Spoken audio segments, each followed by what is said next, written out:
ఏది అయినా ఆచి చికెన్ మసాలా.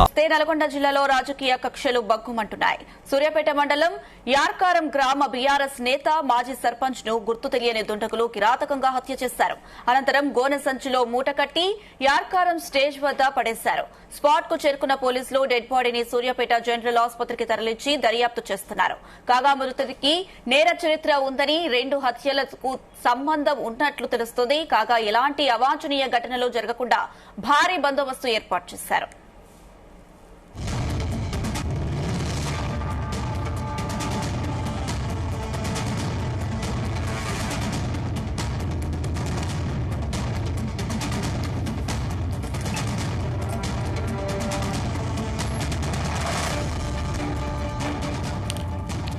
నల్గొండ జిల్లాలో రాజకీయ కక్షలు భగ్గుమంటున్నాయి. సూర్యాపేట మండలం యర్కారం గ్రామ బీఆర్ఎస్ నేత మాజీ సర్పంచ్ ను గుర్తు తెలియని దుండగులు కిరాతకంగా హత్య చేశారు.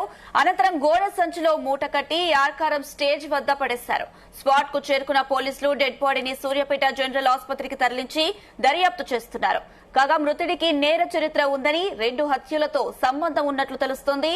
కాగా ఎలాంటి అవాంఛనీయ ఘటనలు జరగకుండా భారీ బందోబస్తు ఏర్పాటు చేశారు.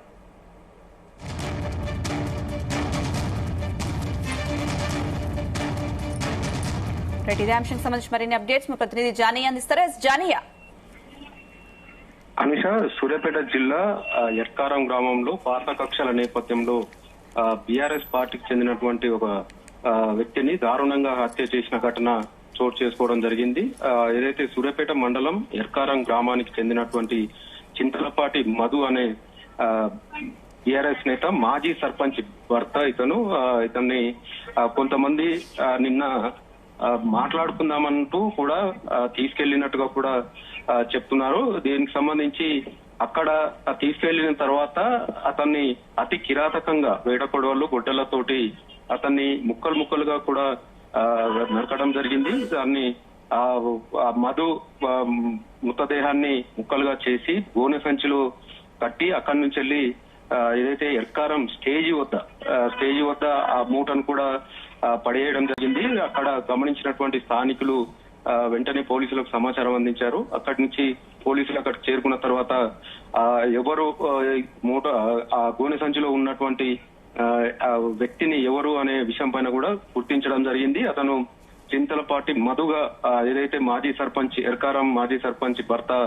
మధుగా గుర్తించడం జరిగింది. అయితే మధు గతంలో గ్రామానికి సంబంధించినటువంటి 2 హత్యలకు సంబంధించి కూడా ప్రధాన నిందితుడిగా కూడా ఆయన ఉన్నట్టుగా కూడా తెలుస్తోంది. ఈ నేపథ్యంలో పాత కక్షల నేపథ్యంలోనే ఈ హత్య జరిగినట్టుగా కూడా పోలీసులు భావిస్తున్నారు. ఆ కోణంలోనే దర్యాప్తు కూడా చేపట్టడం జరిగింది. ఈ ఘటనకు సంబంధించి ఒక్కసారిగా పాత కక్షల నేపథ్యంలో బీఆర్ఎస్ పార్టీకి సంబంధించినటువంటి నాయకుడిని అతి కిరాతకంగా హత్య చేయడంతో గ్రామంలో కొంత ఉద్రిక్తత వాతావరణం నెలకొంది. గ్రామానికి సంబంధించి కూడా పోలీసులు ఇప్పటికే అక్కడ టికెట్ కూడా ఏర్పాటు చేయడం జరిగింది. ఎలాంటి అవాంఛనీయ ఘటనలు చోటు చేసుకోకుండా కూడా బందోబస్తు కూడా ఏర్పాటు చేయడం జరిగింది. గ్రామానికి సంబంధించినటువంటి మాజీ సర్పంచ్ భర్త బీఆర్ఎస్ పార్టీ నేత కాబట్టి కొంత గొడవలు జరిగే అవకాశం ఉన్నట్టుగా కూడా పోలీసులు భావించి బందోబస్తు ఏర్పాటు చేయడం జరిగింది. అయితే మాజీ మంత్రి జగదీశ్వర్ రెడ్డి సంబంధించినటువంటి అనుచరుడిగా కూడా మధు ఉన్న నేపథ్యంలో ఈ హత్య జరగడం పట్ల కూడా కొంత తీవ్రంగా ఖండిస్తున్నట్టుగా కూడా మాజీ మంత్రి జగదీశ్వర్ రెడ్డి ఇప్పటికే ఈ ఘటనపై నిందితులను కఠినంగా శిక్షించాలనేది కూడా ఆయన డిమాండ్ చేస్తున్నారు. ఈ గ్రామానికి సంబంధించినటువంటి గతంలో ఈ యర్కారం గ్రామంలో పలు హత్యలు కూడా జరిగినట్టుగా కూడా తెలుస్తుంది. ఈ నేపథ్యంలో ఈ మధు అనే వ్యక్తి కూడా గతంలోనే కొన్ని హత్యలకు సంబంధించి ప్రధాన నిందితుడిగా ఉన్న హత్యలకు సంబంధించినటువంటి వారే ఈ మధుని హత్య చేశారా అనే కోణంలో కూడా పోలీసులు దర్యాప్తు చేపట్టడం జరిగింది. ఆ నేపథ్యంలోనే వాళ్లే హత్య చేశారని కూడా మృతుడి మధు భార్య కూడా ఆరోపణ చేస్తున్నారు. ఈ నేపథ్యంలో వారిని కూడా అదుపులోకి తీసుకున్నట్టుగా కూడా తెలుస్తోంది.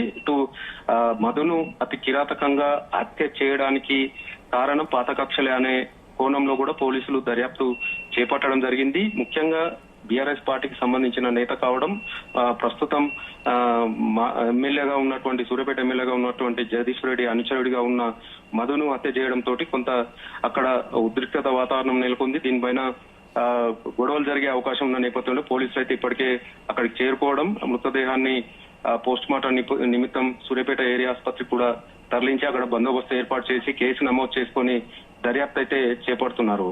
Anusha. Right Janaiah, thank you.